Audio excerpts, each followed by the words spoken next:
Bonjour et bienvenue dans ce nouvel épisode de 1001 vasectomies. Je suis très heureux de vous retrouver une nouvelle fois en compagnie du docteur Hupertan. Bonjour. Bonjour. Vous êtes le spécialiste français de la vasectomie, vous êtes basé à Paris et vous gérez le site vasectomieparis.fr. Aujourd'hui, on va parler des troubles de l'érection, de la contraception féminine, de la vasectomie. On va voir comment tout ça est lié. Et en fait, pour comprendre comment tout ça est lié, il faut revenir à votre toute première vasectomie. C'était en 2011. Racontez-nous, c'est un couple qui arrive dans votre cabinet. Vous êtes alors urologue. Oui, en 2011, chirurgien urologue à l'hôpital Bichat. Je commençais à m'intéresser de plus en plus à la sexologie et j'ai ouvert une consultation de sexologie. Et en sexologie, de temps en temps, je réalise des consultations de couple. Et dans le cadre d'une consultation de couple, qu'il s'agit ce premier couple qu'on va appeler un homme et une femme. Comme dans le film ? Comme dans le film de Lelouch. Pourquoi ? Parce qu'il y a plein de choses de l'histoire qui sont comme dans la vraie vie, comme autour de nous, on rencontre des amis. Donc c'est quelque chose de très réel. Donc c'est Anne et Jean-Louis. Anne et Jean-Louis, comme ça, c'est simple. Je crois que lui, il avait 45 ans et elle avait 42 ans. Un couple formidable. Une famille recomposée, comme plein de familles de nos jours. Donc un couple formidable, mais qui donc avait des soucis. Je crois que monsieur avait des soucis d'érection. Oui, monsieur avait des soucis d'érection et d'ailleurs, ils étaient tous les deux très perturbés par ces troubles sexuels. Pourquoi ?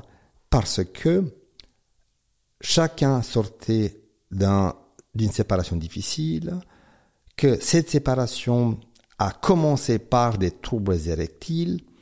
C'était un couple fusionnel, passionnel et la peur que le couple va se déliter pesait lourd sur la spontanéité et ils étaient dans une approche terrifiante de l'échec de leur couple. Alors quand ils ont eu ces problèmes d'érection, ils sont pas venus vous voir tout de suite, il y a eu des étapes avant vous.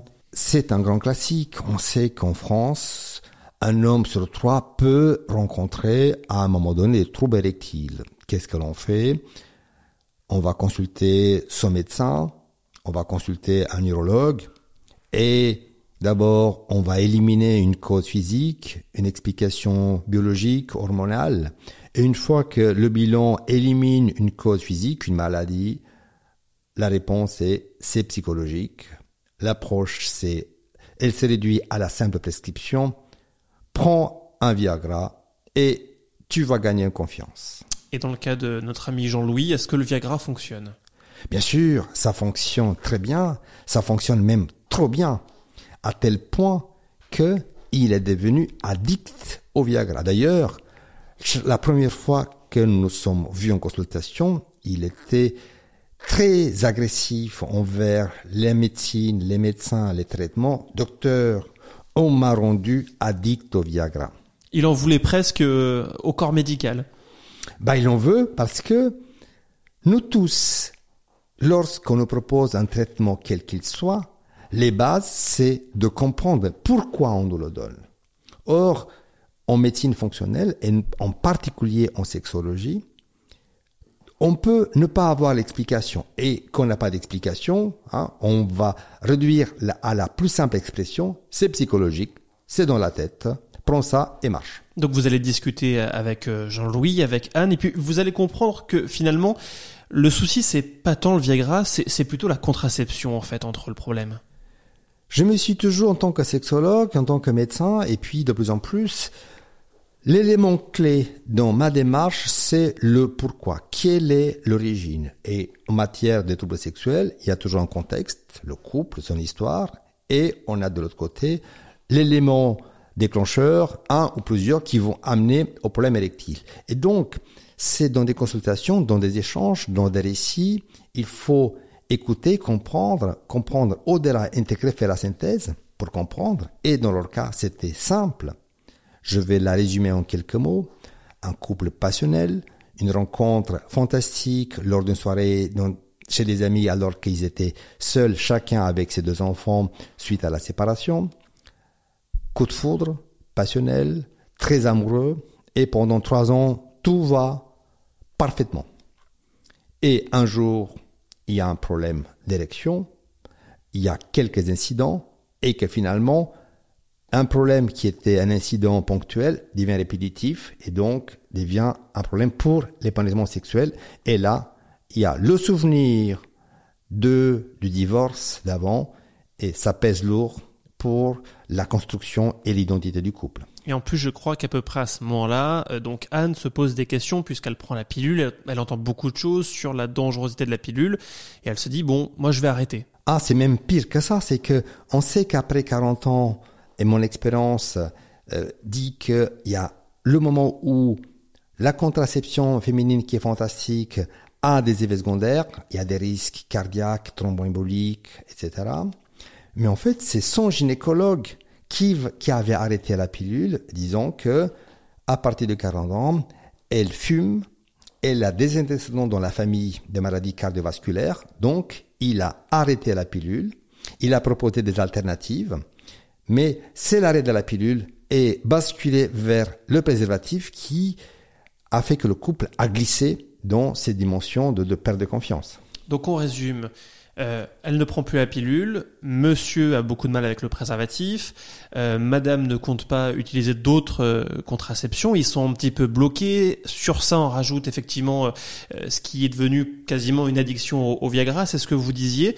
Vous analysez tout ça et votre réponse que vous n'aviez jamais apportée par le passé, c'est la vasectomie. On a un couple qui s'aime, c'est l'élément clé. Quand en thérapie de couple, on se rend compte qu'il n'y a plus d'amour, ça, la thérapie, ça ne sert à rien.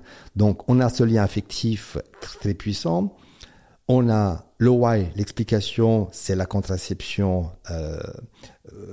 qui pose problème. Et je ne vais pas parler de féminine parce que c'est une contraception de couple. Il faut voir toujours la contraception comme quelque chose que l'homme et la femme, les deux sont concernés. Il n'y a pas que la femme qui est concernée par la pilule et tout. Voilà. Un problème qu'il n'y a pas d'alternative. D'ailleurs, la technique du retrait, elle aussi a participé à aggraver leurs histoires parce que, docteur, le soir de notre 3e anniversaire, on a été comme des ados. Boum, retard de règles, crainte, doute, peur de la grossesse. Le couple était au complet. Chacun avait 2 enfants, donc ils étaient 6 en tout. Il n'y avait pas la place ni le temps pour envisager une 5e grossesse. Et donc, ça a pesé de plus en plus sur la confiance, sur la spontanéité. Et donc, il y a évitement des problèmes d'érection et toute la crainte qui fait qu'ils étaient chez moi. Donc, j'avais pas d'alternative. Et la seule solution qui me paraissait pour ce couple, c'était la contraception masculine. Et comment est-ce qu'ils le prennent ? Comment est-ce qu'il le prend, Jean-Louis, quand vous proposez la vasectomie ?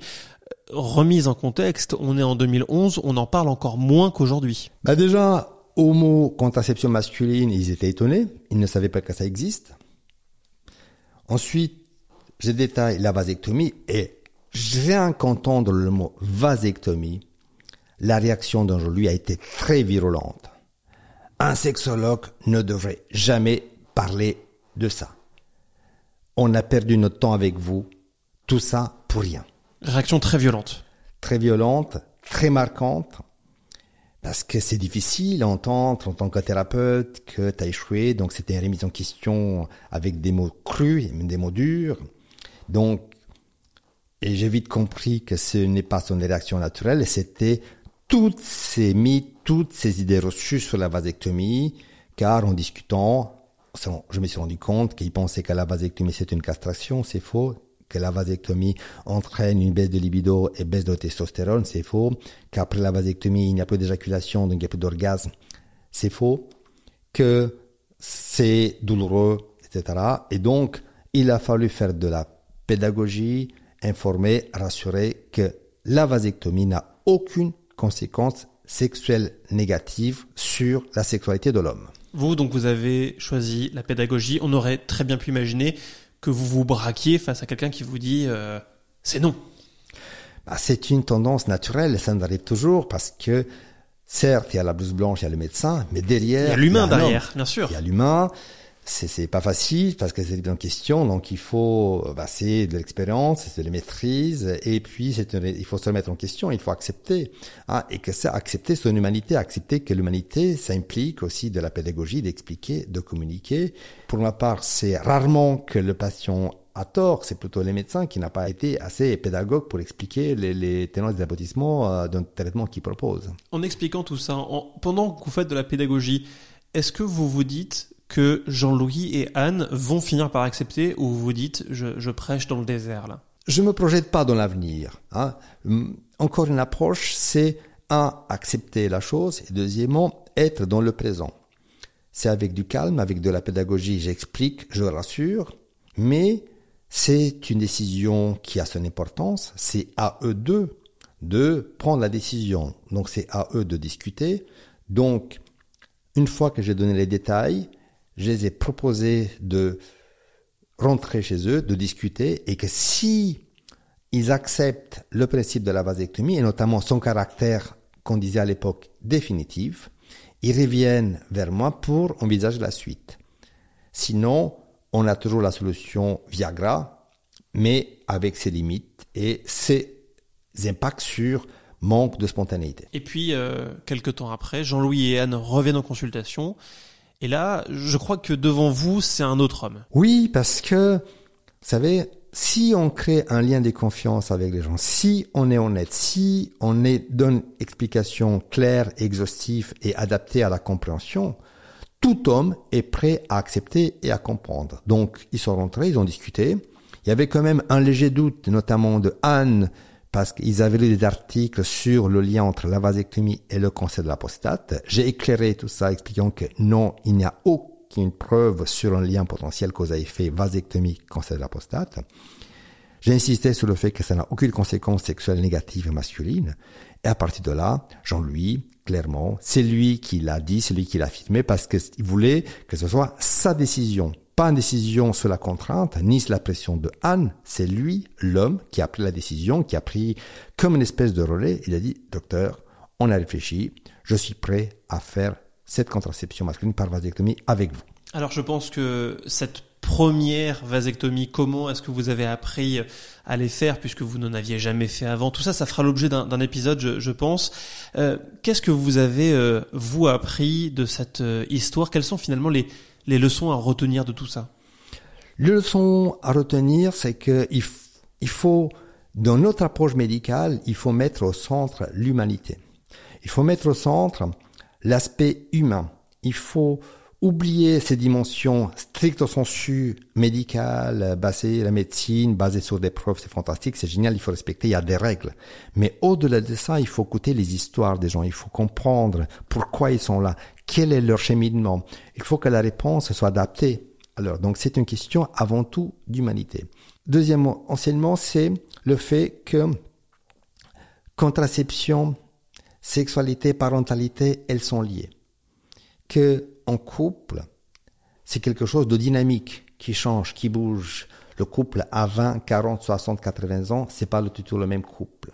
Que de 20 à 40, contraception est importante parce que on veut gérer la parentalité. Mais au moment où on atteint le seuil de parentalité souhaité, on est comblé en tant que parent, mais que la boutique est pleine, il n'y a plus de place et on envisage autre chose, il y a un moment où il y a un relais qui se passe entre une contraception féminine acceptable, réversible, vers une contraception masculine permanente qui permet au couple de innover, de renouer avec la spontanéité.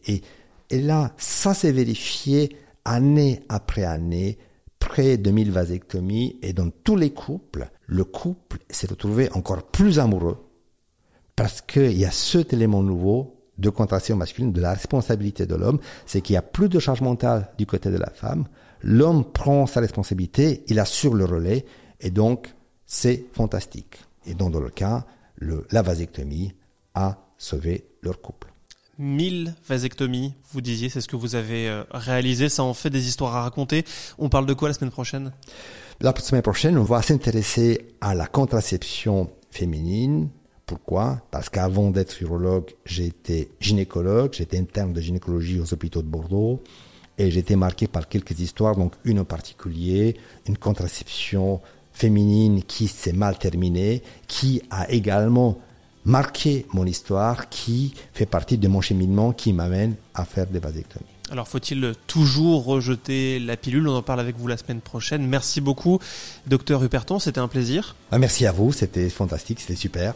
Merci beaucoup d'avoir suivi cet épisode de 1001 vasectomies. On se retrouve la semaine prochaine pour un nouveau numéro. D'ici là, si vous avez apprécié cet épisode, eh bien n'hésitez pas à nous suivre sur les réseaux sociaux, à nous mettre 5 étoiles sur votre plateforme d'écoute préférée. Ça permet au podcast de grandir et d'être découvert par d'autres personnes.